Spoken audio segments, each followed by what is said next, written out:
I'm seeing more and more market data come out about our housing industry, and boy does it drive me crazy.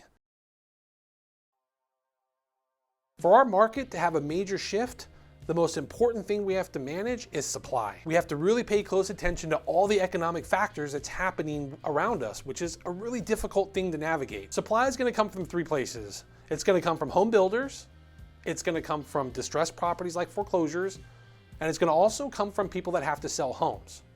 So let's dig into those three areas and let's talk about it. Let's first start with builders. Per the Census Bureau, between 2012 and 2021, there was a formation of over 12 million households. Builder-wise, there was only 5 million homes built throughout the US. That's a shortage of over 5 million homes needed no matter what. In our environment, we're having a lot of problems with supply chain, cost, labor. There are so many different things affecting that, and I think it's going to take years for builders to have an impact on our inventory, although it will help.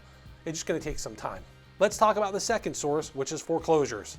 If you look at the Federal Reserve, since Q3 of 2012, foreclosures have gone down, not up. The only blip in that was when COVID hit and we had foreclosures start to creep up. Now the government came up with a game plan, which was forbearance, and allowed homeowners to stay in their home without making mortgage payments. They also solved the problem of what it looked like after that. So there's not really any hidden inventory that foreclosures were coming or any signs that that's going to continue to tick up. The third source for supply is going to be people that have to sell their homes to buy the next one.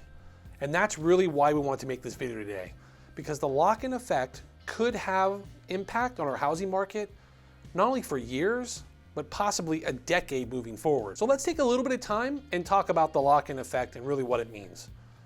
Over the last 2 years, people have been buying homes at very low interest rates that we've never seen before.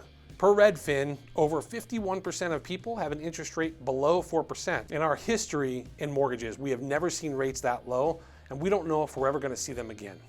Which means their payments are really, really low over the last couple of years compared to what they would be if we were at normal interest rates. If you look at somebody that bought a home at a median price of $740 back in 2020 with 20% down, and we simply use a 3.5% interest rate, their mortgage payment was around $3,500. Now to buy the same home today, you're essentially having to pay $950,000. If you put 20% down at 5.375%, that mortgage payment is around $5,300. That's an $1,800 difference for the same exact home. Now let's be serious about this, because if you bought 2 years ago, you're not going to buy the same home and simply pay an $1,800 difference. You're going to have to buy the next level of home, which is going to be around 1.1 or $1.2 million.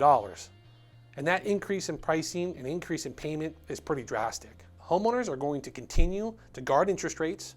They're going to continue to guard mortgage payments and continue to watch what's happening with inflation. Costs everywhere are going up. If they don't need cost in home ownership to go up, why would they?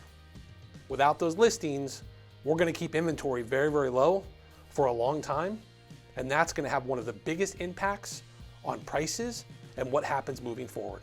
If you have any questions, concerns, you like this video, please like, subscribe, send me a message. I'd love to talk to you. Thanks so much.